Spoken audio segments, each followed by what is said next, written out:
आज कॅप्टन खरात प्रकरणाने महाराष्ट्रासह सिंधुदुर्ग जिल्ह्याची खळबळ उडाली।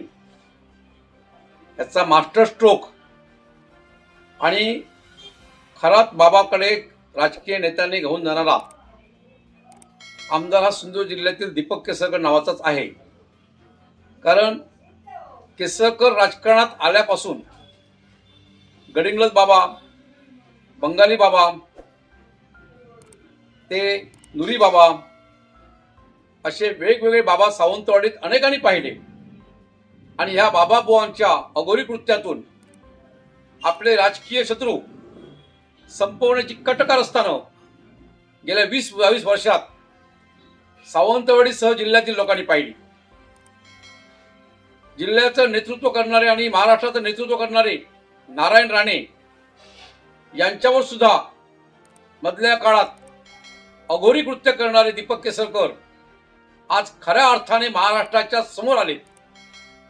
त्यांचा बुरखा फडा फाटला गेलाय। नैतिकतेची आणि नीतिमत्तेची जाणीव त्यांना असेल आणि महाराष्ट्रातील मीडियाने त्यांचा मुखवटा अख्ख्या महाराष्ट्रासमोर आणलेला आहे। खऱ्या अर्थाने SITने चौकशी केली पाहिजे, तर ती रुपाली चाकणकरची नको, दीपक केसरकरांची करा।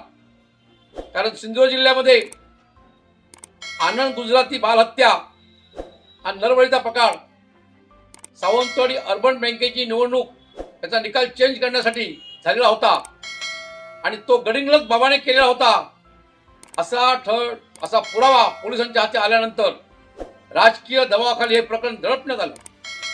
याच गडिंग्लज बाबाने अमावास्येच्या दिवशी वेंगुर्ला समुद्र किनाऱ्यावर सावंतवाडीतील एक गृहिणी नीता शिरसाट देसाई हिची हत्या केली।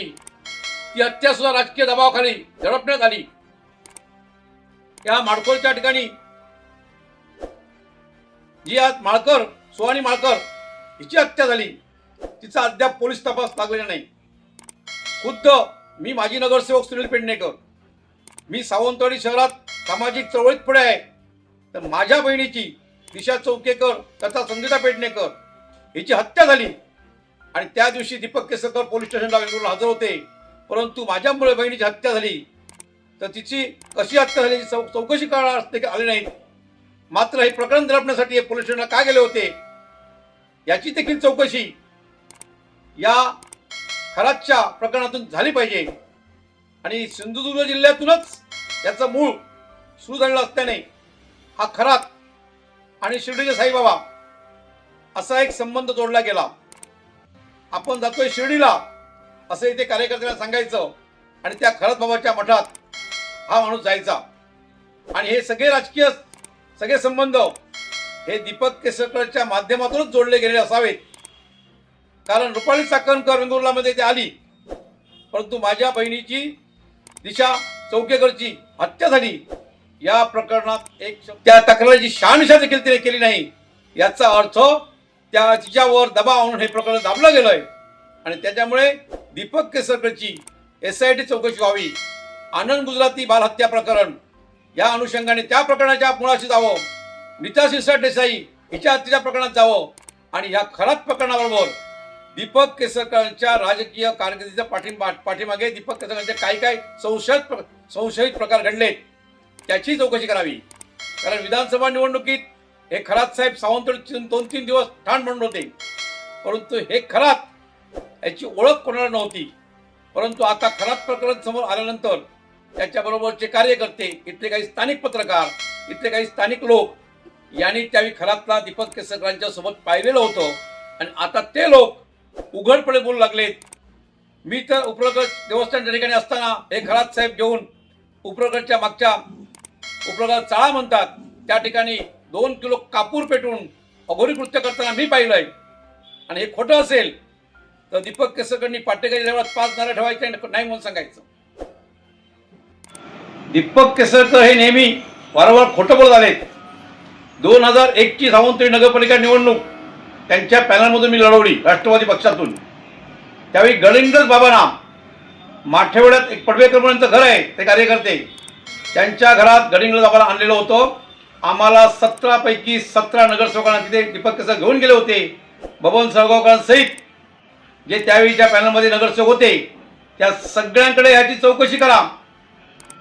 गडिंग्लज भावाला आणून आमच्यावर त्यावेळी अघोरी कृत्य केली गेली आणि आम्हाला त्यावेळी निवडणुकीत निवडून आणण्यासाठी ब्रूटच्या बोटं दिल्या गेल्या, अंगाराच्या पुढे दिल्या गेल्या. हे वास्तव त्याच्यासोबत असताना आम्ही पाहिलेलं आहे.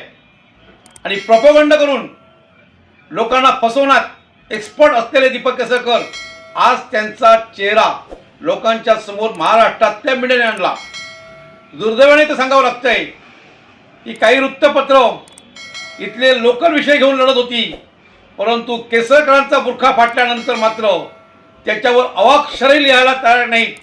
यातून स्पष्ट होतंय की आज माझ्यासमोर जे आज पत्रकार उभे आहेत त्यांनी आज खरोखरच प्रामाणिकपणे आज जनतेपर्यंत हा आवाज उठवण्याचा प्रयत्न केला आहे. उद्या कदाचित त्यांच्यावर दबाव आणण्याची शक्यता आहे, त्यांनाही ब्लॅकमेल करण्याची शक्यता आहे. मग मला त्यांना विनंती आहे की आपण हे धाडस करताय, तुमची ही लढाई प्रामाणिक आहे आणि हा लढा तुम्हीच पुढे घेऊन जाणार. मला बाकी इतर पत्रकारांवर ह्याच्यावर विश्वास नाही. आणि हा खऱ्या अर्थाने सांगतो की आज सावंतवाडीत मोर्चा काढण्याची गरज आहे. ॲडव्होकेट दिलीप नार्वेकर यांचा कोणताही प्रत्यक्ष संबंध नसताना त्यांना एका प्रकरणात राजीनामा द्यावा लागला, लोकांनी मोर्चे काढले. आज केसरकरांचा थेट संबंध महाराष्ट्रातल्या मीडियाने समोर आणला आहे आणि त्यांना नैतिक चाळ असेल, नीतिमत्तेत चाळ असेल तर पहिला राजीनामा द्या. दीपक केसरकरांचा राजीनामा घेतल्याशिवाय पारदर्शक चौकशी या प्रकरणाची होणार नाही. कारण खराच्या पाठीमागचा खरा चेहरा मोठा कोण चेहरा असेल तर ते दीपक केसरकर आहेत, या ठिकाणी मी ठासून सांगू इच्छितो.